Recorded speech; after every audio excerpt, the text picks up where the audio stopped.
Quick question. How much money have you lost this year scrolling the books like it's the Cheesecake Factory menu? Way too many options with zero strategy? Well, that's exactly how sportsbooks want you betting. Because before you even click submit, they already know you're going to lose. But there's a way to beat them at their own game. And if you don't believe me, here are the receipts.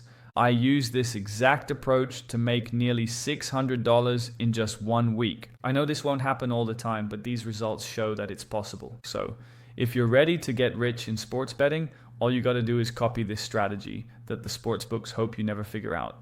But before all that jazz, I noticed the majority of you still aren't subscribed to this channel. So if you want to actually make money instead of just donating to the bookie's son's private school, subscribe to this channel. Now let's start with step 1, because sometimes the suit-wearing bookies aren't the only problem. Sometimes it's a dude named LockDaddy69 dropping max unit nukes in a Discord full of anime profile pictures. Yeah, I wish I were joking. But many years back, I joined one of those Discords. It cost me $97 a month, so I assumed I'd get my money's worth. But first thing I see, LockDaddy69, shirtless, sunglasses indoors, Monster Energy in frame saying, Korean baseball over 3.5, lock of the day.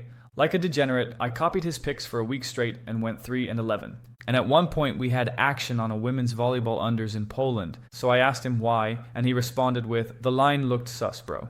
Yep, we lost that bet too. Shocker, right? And at that point, I was basically funding the sportsbook's new vacation home.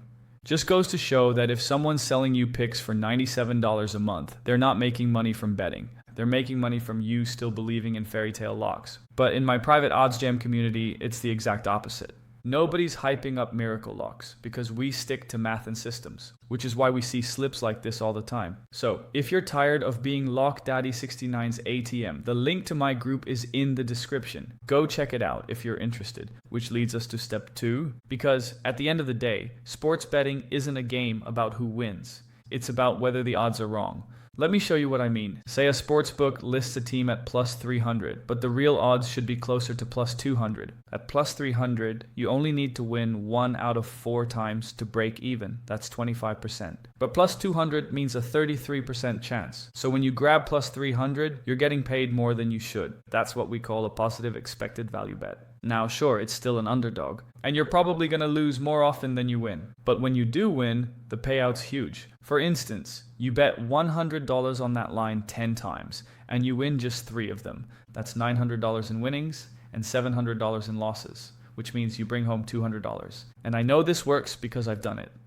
Just check out this slip. Sevilla over 4.5 corners against Getafe. Odds were plus 110. I threw $100 on it and boom, it cashed for $210. And that's when sportsbooks start sweating and limiting your account, because now you're no longer donating your rent money to them every single day like a degenerate. Which leads us to the next step. How do you actually find these mispriced odds? So imagine you're buying a new iPhone. One store is selling it for $700, another for $650, but it's the same exact model. Obviously, you'd never pay the extra $50 just for fun, right? But in sports betting, most people just take the first line they see and call it a day. And that's one of the biggest differences between casual bettors and pros. Pros treat every bet like a business expense, and they always want the best price. So if you want to bet like a pro, all it takes is 30 seconds to shop the lines. Seriously. You'll be shocked at how often one book gives you better odds just sitting there.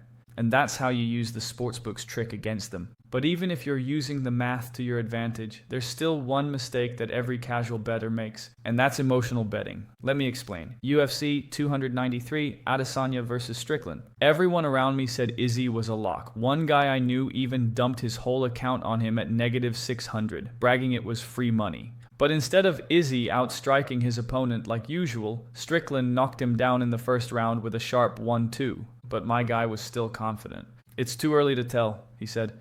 This is prime Izzy. He'll get a knockout in the later round, he said.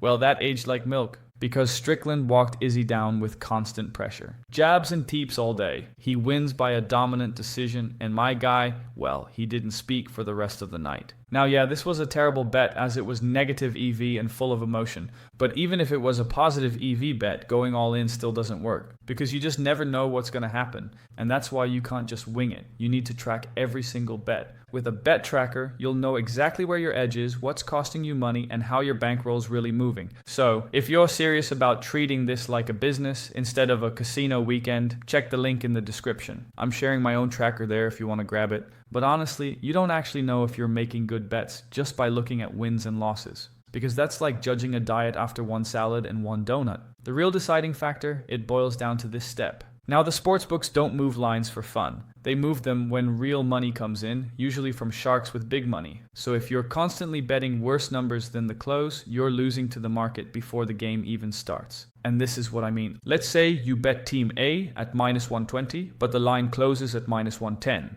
That means the market didn't agree with your side, and over time, those differences add up. But if you bet at minus 110 and it closes at minus 130, that's a sign you beat the market and the closing line value. Now you won't win every time, but over the long run, beating the closing line is one way to make money. So start tracking it. Check the line when you bet and check it again before the game starts. That's how you know if you're actually beating the market. So I decided to put that to the test. I ran a 7-day odds jam challenge, letting the tool guide all my bets. And after 38 bets, I beat the closing line 83% of the time. I know what you're thinking. This feels like a grind. Will it really make me rich? Well, let's take a look at Warren Buffett. He didn't get rich by investing max unit nukes. He got rich by compounding small gains for decades. And the same rule applies here. You're stacking 3 to 5% edges, bet after bet, month after month. And while it feels slow at first, just wait until you see the crazy results. Let's say you start with a $5,000 bankroll. You stick to 1% bet size, take 5 bets per day, and only take bets with at least 3% edge. After just 1 year, you've cleared $3,000. Nice little side income. But keep stacking, and 6 years later, you're pulling $10,000 a month like clockwork. After 10 years, you're looking at a bankroll of over $1 million. Sure, life happens, maybe you withdraw, maybe limits kick in, but the math is undeniable. Stack enough small edges, and you're sure to get rich. And if you want to see how to take this even further, to the point where you're literally making money in your sleep, I break it down in my next video. Click right here on the screen and I'll show you how it works.